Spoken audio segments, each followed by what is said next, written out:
చెప్పండి సార్, ఏంటి అలా డిమాండ్స్ ఏంది? రైతులకు న్యాయం చేయాలంటూ బీజేపీ ప్రభుత్వం పైన ఒక ధర్నా నిర్వహిస్తారు.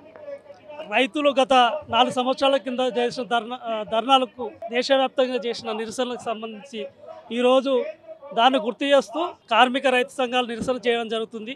ముఖ్యంగా మా డిమాండ్ ఏంటంటే, గతంలో ఉన్న 40 చట్టాలను 4 కోడ్లుగా మార్చి బీజేపీ ప్రభుత్వం చేస్తున్న కార్మిక రైతు వ్యతిరేక విధానాలకు వ్యతిరేకంగా ఈరోజు దేశవ్యాప్తంగా నిరసన చేయడం జరుగుతుంది.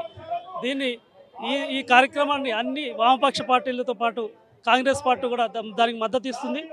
ఆ మద్దతు ప్రకారం ఈ దేశవ్యాప్తంగా నిరసన చేయడం జరుగుతుంది. అంటే ఏమేమి డిమాండ్స్?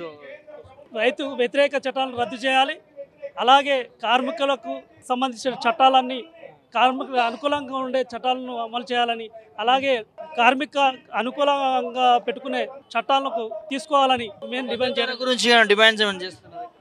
ముఖ్యంగా మధ్యతరగతి కుటుంబాలకు బీజేపీ ప్రభుత్వం వల్ల అనేక ఇబ్బందులు జరుగుతున్నాయి. అలాగే మధ్యతరగతి కుటుంబాలకు అసలు దేశవ్యాప్తంగా పెరుగుతున్న కూరగాయల ధరలు కానీ, వస్తువుల ధరలు కానీ, మిగతా అన్ని ధరల వల్ల మధ్యతరగతి అనేక ఇబ్బందులు, అనేక ఒడిదొడుకులు అనుభవిస్తుంది. దాన్ని వెంటనే ఉపసంహరించుకొని వెంటనే కూరగాయల ధరలు కానీ, మిగతా మధ్యతరగతి నిత్యావసర సరుకులు కానీ తగ్గియాలని మెయిన్గా డిమాండ్ చేస్తున్నాం.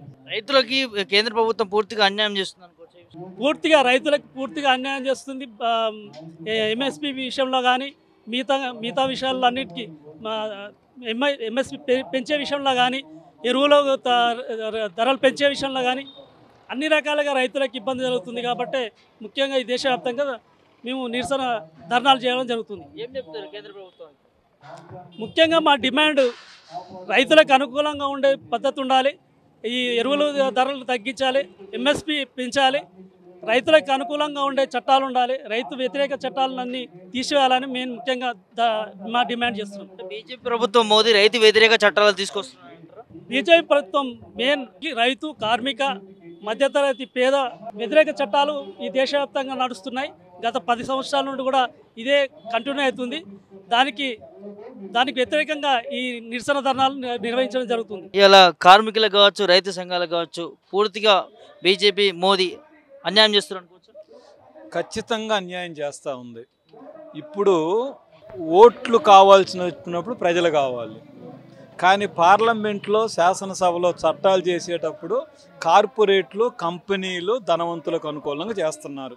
నవంబర్ 26వ తారీఖునే 4-5 సంవత్సరాల క్రితం కార్మిక వర్గం అఖిల భారత సమ్మెని ప్రారంభించింది. ఎస్కేఎం ఆధ్వర్యంలో సింగు బోర్డర్లో సంవత్సరం పాటు జరిగినటువంటి చారిత్రాత్మక పోరాటాన్ని ఇప్పుడే ప్రారంభించాం.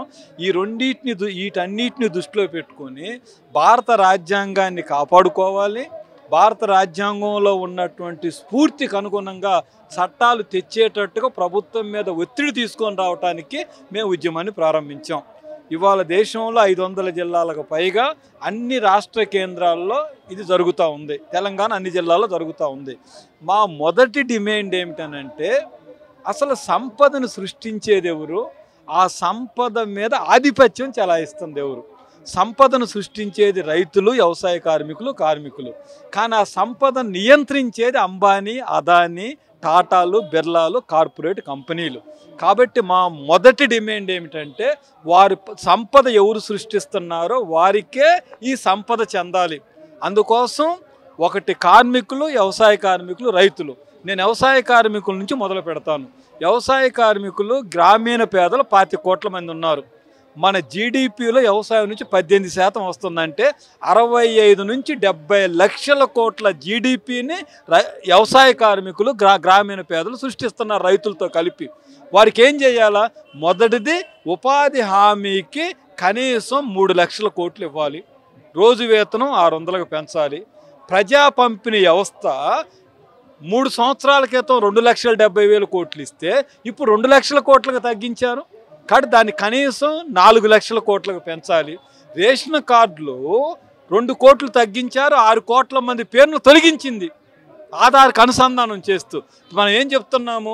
దేశంలో ప్రజలు బాగుండాలంటే ఇప్పుడు డాక్టర్లు చెప్తుంది, కానీ లేదనుకుంటే ఆరోగ్య నివేదికలు ఏం చెప్తున్నాయంటే, ఎవరైతే పొట్ట నిండా తిండి తినగలుగుతారో వాళ్ళు వచ్చే జబ్బుల్ని జయించగలుగుతారు. నువ్వు రేషన్ కార్డులు రద్దు చేసిన తర్వాత ఇంకా తిండి ఎక్కడ ఉంటుంది? ఆకలితో సావటం. కాబట్టి ఆ నిర్ణయాన్ని పక్కన పెట్టేయాలి. అలాగే ఇవాళ మన భారతదేశంలో పరిశ్రమలు మూతపడుతున్నాయి. ఎందుకు మూతపడుతున్నాయి? కొనుగోలు శక్తి పడిపోతుంది. కొనుగోలు శక్తి పెరగాలంటే భూముల వికేంద్రీకరణ జరగాలి. ఎవరైతే చిన్న సన్నకారు రైతులు ఉన్నారో, వ్యవసాయ కార్మికులు ఉన్నారో, కౌలుదారులు ఉన్నారో వాళ్ళందరికీ భూములు పంచే ప్రయత్నం చేయాలి. ఉచిత విద్య కావాలి, అలాగే ఉచిత వైద్యం కావాలి.